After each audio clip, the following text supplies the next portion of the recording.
ಮಾತನಾಡ್ತಾ ಇದ್ದೀರಾ ನೀವು? ಹೌದು ಸೀತಾ, ಹಚ್ಚು ಹಸಿರಂತೆ ಕಂಗಳಿಸಬೇಕಾದ ನನ್ನ ಭೂಮಿ ತಾಯಿ ಕಣ್ಣನ್ನು ಕೆಂಪನ್ನಾಗಿ ಬಿಡುತ್ತಿದ್ದಾಳೆ. ಮುಂಗಾರು ಮಳೆ ತಡವಾಗಿದೆ ಎಂದು ರೈತ ಹನಿಗೆ ಕೈಚಿ ಆಕಾಶವನ್ನೇ ನೋಡುತ್ತಿದ್ದಾನೆ. ಹಾಗೋ ಹೀಗೋ ಬಿದ್ದ ಮಳೆಗೆ ಭೂಮಿ ತಾಯಿಗೆ ಬೀಜವನ್ನು ಬಿತ್ತಿದ್ದೇವೆ. ತಿಂಗಳಾದರೂ ಮಳೆರಾಯನ ಕೃಪೆ ಇಲ್ಲ ಸೀತಾ, ಮಳೆರಾಯನ ಕೃಪೆ ಇಲ್ಲ. ಹೀಗಾದರೆ ರೈತ ಬದುಕುವುದಾದರೆ ಹೇಗೆ ಸೀತಾ, ಬದುಕುವುದಾದರೆ ಹೇಗೆ? ಹೌದು ರೀ, ನೀವು ಹೇಳೋ ಮಾತು ನಿಜ ಐತಿ. ರೈತರಿಗೆ ಮಳೆ ಆಗಬೇಕು, ಒಳ್ಳೆ ಬೆಳೆ ಬರಬೇಕು, ಅಂದಾಗ ರೈತರ ಜೀವನ ಪಾವನವಾಗುತ್ತೀರಿ. ಕಷ್ಟಪಟ್ಟಾಗ ಮಳೆ ಆಗದೆ ಬೆಳೆ ಎಲ್ಲ ಕೈ ಕೊಟ್ಟಾಗ ಜೀವನದಲ್ಲಿ ನಾವೆಂತ ದೊಡ್ಡ ತಪ್ಪು ಮಾಡಿಬಿಟ್ವಿ ಅಂತ ರೈತರೆಲ್ಲ ಆತ್ಮಹತ್ಯೆ ಮಾಡ್ಕೊಳ್ಳೋ ಸ್ಥಿತಿಗೆ ಬರ್ತಾರ್ರಿ. ಸೀತಾ, ರೈತ ಅಂತ ಹೇಳಿ ಕೆಲಸಿಗೆ ಕೈ ಹಾಕಲಾರ. ರೈತನಿಗೆ ಕಷ್ಟದ ಬೆಲೆನೂ ಗೊತ್ತು, ನಷ್ಟದ ಬೆಲೆನೂ ಗೊತ್ತು, ಜೀವನವನ್ನು ಹೇಗೆ ಸಾಗಿಸಬೇಕೆಂದು ಚೆನ್ನಾಗಿ ಗೊತ್ತು. ಕಷ್ಟಕ್ಕೆ ಕುಗ್ಗದೆ ಸುಖಕ್ಕೆ ಹಿಗ್ಗದೆ ತಲೆ ಎತ್ತಿ ತಿರುಗವನೇ ಈ ನಿಜವಾದ ಮಣ್ಣಿನ ಮಗ ರೈತ.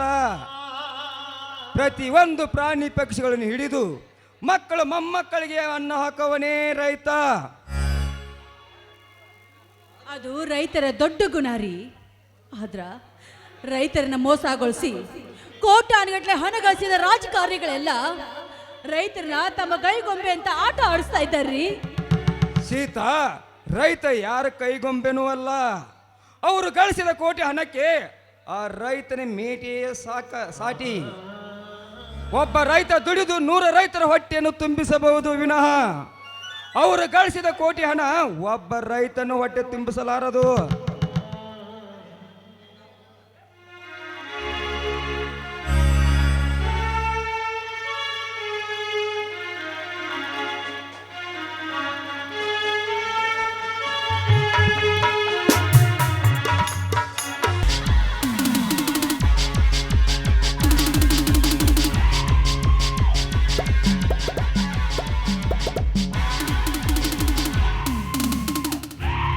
ನಮಸ್ಕಾರಪ್ಪ ಶಿವರಾಮಣ್ಣ.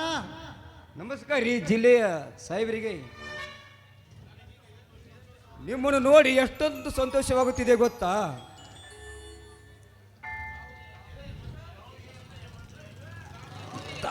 ತಾವು ಈ ಜಿಲ್ಲೆ ಮಂತ್ರಿಯಾಗಿ ನಮ್ಮ ಊರಿನ ಭೂಮಿಗೆ ಬಂದು ವೀಕ್ಷಣೆ ಮಾಡಿ ಯಾವ ರೈತಿಗೆ ಎಷ್ಟು ಬೆಳೆ ಹಾನಿಗೆ ನೋಡಿ ಬೆಳೆ ಪರಿಹಾರ ಕೊಡಲಿಕ್ಕೆ ಬಂದಿದ್ದೀರಾ. ನಿಮ್ಮನ್ನು ನೋಡಿ ತುಂಬಾ ಸಂತೋಷವಾಯಿತು. ಅಂತ ದೊಡ್ಡ ಮಾತಕ್ಕೆ ಶಿವರಾಮ್, ಬಡವರ ಕಷ್ಟ ನನ್ನಿಂದ ನೋಡೋದಕ್ಕೆ ಆಗುದಿಲ್ಲ. ರೈತ ಎಷ್ಟು ಶ್ರಮಿಸಿ ದುಡಿದರು ಅವನ ಶ್ರಮಕ್ಕೆ ತಕ್ಕ ಪ್ರತಿಫಲ ಸಿಗ್ತಾ ಇಲ್ಲ. ಇನ್ನು ಸರ್ಕಾರ ಕೊಟ್ಟ ಪರಿಹಾರ ವಾರದ ಸಂತೆ ಕೂಡ ಆಗುವುದಿಲ್ಲ. ಅದಕ್ಕಾಗಿ ನಿಮ್ಮೂರಿನಲ್ಲಿರುವ ಎಲ್ಲ ರೈತರಿಗೆ ಶಾಶ್ವತ ಪರಿಹಾರ ಕೊಡಬೇಕೆಂದು ಬಂದಿರುವೆ. ಅಂದರೆ ನಿಮ್ಮ ಮಾತಿನ ಅರ್ಥ? ಅಲ್ಲೋ ತಮ್ಮ ಶಿವರಾಮ, ಅದು ನಾ ಹೇಳ್ತೀನಿ ಕೇಳಿ. ನೀವು 1 ಎಕರೆಗೆ ಎಷ್ಟು ಬೆಳಿತೀರಪ್ಪ? 20ರಿಂದ 30 ಸಾವಿರ. ಆ 30 ಸಾವಿರದಾಗ ಬೀಜ ಕೊಟ್ಟು, ಗೊಬ್ಬರ ಕೊಟ್ಟು, ಆಳಿ ಕೊಟ್ಟು ನಿಮಗೆ ಉಳಿದಷ್ಟ 5ರಿಂದ 10 ಸಾವಿರ ಉಳಿಬೇಕಾರೆ ಭಾಳ ಆಕತಿ. ನಮ್ಮ ಗೌಡ್ರು ಎಕರೆಗೆ 10 ಲಕ್ಷ ರೂಪಾಯಿ ಪರಿಹಾರ ಕೊಡ್ತೀನಂತಾರೆ. ಇದಕ್ಕೇನಂತಿ? ಅದು ಹೇಗೆ ಸಾಧ್ಯ ಗಡಿಬಿಡಿ? ಖರೀದಿ ಕೊಟ್ಟರೆ 6ರಿಂದ 7 ಲಕ್ಷಕ್ಕೆ ಮಾರಾಟವಾಗದಿರೋ ಈ ಭೂಮಿ 10 ಲಕ್ಷ ಪರಿಹಾರ ಕೊಡುತ್ತಾರೆ ಅಂದರೆ ಅದು ಹೇಗೆ ಸಾಧ್ಯ? Correct Shivaram, correct. 6-7 ಲಕ್ಷಕ್ಕೆ ಮಾರಾಟವಾಗ ಈ ಭೂಮಿಯನ್ನು 10 ಲಕ್ಷಕ್ಕೆ ಡಿಮ್ಯಾಂಡ್ ಮಾಡಿ ಇಂಗ್ಲೆಂಡ್ ಬರುವ ನನ್ನ ಪಾರ್ಟ್ನರ್ ಕಟ್ಟಿಸಿ ಈ ಹಳ್ಳಿಯಲ್ಲಿ ಒಂದು ದೊಡ್ಡ ಫ್ಯಾಕ್ಟ್ರಿ ಕಟ್ಟಿಸಿ ಈ ಹಳ್ಳಿಯ ಜನರಿಗೆ ಈ ಫ್ಯಾಕ್ಟ್ರಿಯಲ್ಲಿ ಕೆಲಸ ಕೊಡಬೇಕೆಂದ್ರೆ ಸಾಹೇಬ್ರಿ, ಏನು ಹೇಳುತ್ತಿದ್ದೀರಾ ನೀವು? 2-3 ತಲೆಮಾರಿನಿಂದ ಬಂದಂಥ ಈ ಭೂಮಿ ತಾಯಿಯನ್ನು ನಂಬಿ ಜೀವನವನ್ನು ಸಾಗಿಸುತ್ತಿದ್ದೇವೆ. ಎಷ್ಟೇ ಕಷ್ಟ ಬಂದರೂ ಭಿಕ್ಷೆ ಬೇಡಿ ತಿಂದು ನನ್ನ ಮಕ್ಕಳು ಮೊಮ್ಮಕ್ಕಳಿಗಿರಲೆಂದು ನಮ್ಮ ಅಜ್ಜ ಮುತ್ತಾತರು ಬಿಟ್ಟು ಹೋದ ಈ ಭೂಮಿಯನ್ನು, ಸವಿದು ಸಣ್ಣಾಗಿ ಬಿಟ್ಟು ಹೋದ ಭೂಮಿಯನ್ನು ಈಗಿನ ಕಾಲದಲ್ಲಿ ಮಾರೋರು ಯಾರಿದ್ದಾರೆ? ಅಲ್ಲೋ ತಮ್ಮ ಶಿವರಾಮ, ರೊಕ್ಕ ಸಿಗುತ್ತಂದ್ರೆ ನೀನ ಮಾಡ್ತೀವೋ ತಮ್ಮ. ಅಲ್ಲೋ ಎಕರೆಗೆ 10 ಲಕ್ಷ ಅಂದ್ರೆ ಸಾಂದಾತನ. ಮೊದಲು ನೀನು 20-30 ಎಕರೆ ಆಸ್ತಿಗಾರ ಇದ್ದಿ ಕೋಟ್ಯಾಧೀಶ ಹಾಕಿ ತಮ್ಮ. ಸಾಧ್ಯವಿಲ್ಲ ಸಾಹೇಬ್ರಿ. ಭೂಮಿ ತಾಯಿ ಮಾರುವುದು ಒಂದೇ, ಒತ್ತ ತಾಯಿಯನ್ನು ಮಾರುವುದು ಒಂದೇ. ನನ್ನ ಪ್ರಾಣ ಹೋದರೂ ಈ ಭೂಮಿ ಒಳಗಿನ ಒಂದು ಗೇನು ಸಹ ನಿಮಗೆ ಬಿಟ್ಟು ಕೊಡುವುದಿಲ್ಲ. ಏನಂದ್ರೆ ಶಿವರಾಮ್, ನಿನ್ನ ಪ್ರಾಣ ಹೋದರು ನಿನ್ನ ಆಸ್ತಿಯನ್ನು ಮಾರದಲ್ವೇ ನೀನು? ನೀನೇ ಮಾರಬೇಕು ನಿನ್ನ ಆಸ್ತಿಯನ್ನು. ಅದು ನಿನ್ನ ಸ್ವಮನಸ್ಸಿನಿಂದ ಬಿಟ್ಟು ಕೊಡಬೇಕು. ಇಲ್ಲ ಯಾಕ್ರಿ? ಯಾಕೆ ಬಡವರ ಮೇಲೆ ದೌರ್ಜನ್ಯ ಮಾಡ್ತಾ ಇದ್ದೀರಾ? ನಮ್ಮ ಆಸ್ತಿನ ನಮ್ಮ ಹಕ್ಕನ್ನ ಬಿಟ್ಟು ಕೊಡೋದಕ್ಕೆ ನೀವ್ಯಾರ್ರಿ? ನೀವ್ಯಾರ? ಲೇ ಸೀತಾ, ನಾನು ಯಾರದು ಗೊತ್ತಿಲ್ಲಾರ್ದೆ ನನಗೆ ಹೋಟ್ ಹಾಕಿದೀಯಾ? ಅಂದ್ರೆ ನೀವೀಗ ಓಟ್ ಹಾಕಿದ ಪ್ರತಿಫಲ ತೀರ್ಸಾಕಿ ಇಲ್ಲಿ ಬಂದಿರೇನು? ಅಲ್ಲವ ತಂಗಿ ಸೀತಾವ, ಇದನ್ನ ತಿಳಿಯೋದು ಮಾತಲ್ಲಿ ಬಿಡ್ಬೆ. ಕೈ ತುಂಬ ದುಡ್ಡು ಕೊಡ್ತಾರ ಅಂದ್ಮೇಲೆ ಆಸ್ತಿ ಕಳ್ಕೊಂಡವ್ರು ಕೆಲಸ ಇವ್ರಿಗೆ ಕೆಲಸನೂ ಕೊಡ್ತಾರ. ಮಾದ ಆಸ್ತಿ ಕೊಟ್ರು ರಾಜೀನಾಮೆ ಹಾಕಿ ಶಿವರಾಮನ ಅಪ್ಪನ ಗಂಟೆನ ಹೋಗ್ಕಂತೀನಿ ನಾನು. ನೋಡು ಸೀತಾ, ನಿನ್ನ ಗಂಡನಿಗೆ ಹೇಳು, ನಾವು ಕೊಟ್ಟ ಹಣದಿಂದ ಬೇರೆ ಕಡೆ ಎಲ್ಲರೂ ಆಸ್ತಿಯನ್ನು ಹಿಡಿದುಕೋ ಅಂತ.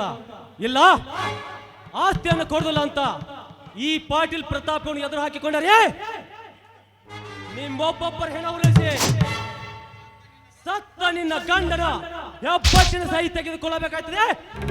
ಎಚ್ಚರ, ಗಡಿಬಿಡಿ. ನೋಡ್ರೆ, ಈಗಂದ್ರೂ ಸಿಂಪಲ್ ಆಗಿ ಯೋಚನೆ ಕೊಟ್ಟಿರಿ. ತಿಳ್ಕೊಂಡ್ರೆ ಉಳಿತಾನ, ಇಲ್ಲಾರ ಕರ ನಿಮ್ಮ ಕೈಯಾಸಕ್ ಮ್ಯಾಗ ಹೋಗ. ನಡ್ರಿ ಹೋಗೋಣ. ನಡೆಯಲಿ.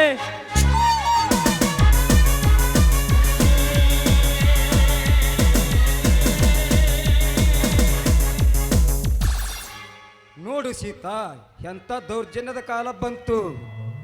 ನಮ್ಮ ಬಾಳಿನಲ್ಲಿ ನಾವು ದುಡಿದು ತಿಂದು ಇರಬೇಕಂದರೆ ಇಂಥವರು ದೌರ್ಜನ್ಯ ಕಾಲಕ್ಕೆ ಏನು ಹೇಳಬೇಕು ಸೀತಾ? ಏನೆಂದು ಹೇಳಬೇಕು? ನೋಡ್ರಿ, ನೀವೇನು ಚಿಂತೆ ಮಾಡಬೇಡಿ. ಜೀವನದಲ್ಲಿ ಕತ್ತಲು ಬೆಳಕು ಏರು ಇಳಿತ ಇದೆಲ್ಲ ಬರುವುದು ಸಹಜ ರೀ. ನೋಡಿ, ನಮ್ಮ ಹೊಲದಾಗ ಒಂದು ಗೇನು ಜಾಗ ಹೋಗಕ್ಕೂ ನನ್ನ ಮೈದನ ಕಾಳಿಗ ಯಾವತ್ತೂ ಬಿಡೋದಿಲ್ಲ. ಬನ್ರಿ, ಈ ವಿಷಯನ ನನ್ನ ಮೈದನ ದಿವಸನ ಬನ್ರಿ ಹೋಗೋಣ. ನಿಂತ್ಕೋ ಸೀತಾ. ಯಾಕ್ರಿ, ನಿಮಗಿನ್ನೂ ಹಸಿವಾಗಿಲ್ವೇನು? ಆ ಹಸುವಿನ ಬಾಧೆಯನ್ನು ನೀಗಿಸಲಿಕ್ಕೆ ನಿನಗೆ ನಿಂತ್ಕೋ ಅಂತ ಹೇಳಿದ್ದೆ. ಅಲ್ಲರಿ, ನೀವು ಊಟ ಮಾಡ್ಬೇಕಂದ್ರೆ ನಾನೆಲ್ಲಿ ಇಲ್ಲಿ ಬುತ್ತಿ ತಂದಿನಿ. ಆ ಬುತ್ತಿನ ಆ ಮರದ ಕೆಳಗಡೆ ಇಟ್ಟು ಬಂದಿನಿ. ಬನ್ರಿ, ಊಟ ಮಾಡಿದ್ರಂತೆ. ನೀ ತಂದ ಬುತ್ತಿಯನ್ನು ಎಲ್ಲರೂ ಸೇರಿ ಮನೆಯಲ್ಲಿ ಊಟ ಮಾಡಿದರಾಯಿತು. ಈ ನಿನ್ನ ಗಂಡನ ಕೈ ಹಿಡಿದು ಒಂದು ಹಾಡನ್ನು ಹಾಡಬಾರ್ದೆ ನನ್ನ ಅರ್ಧಾಂಗಿನಿ?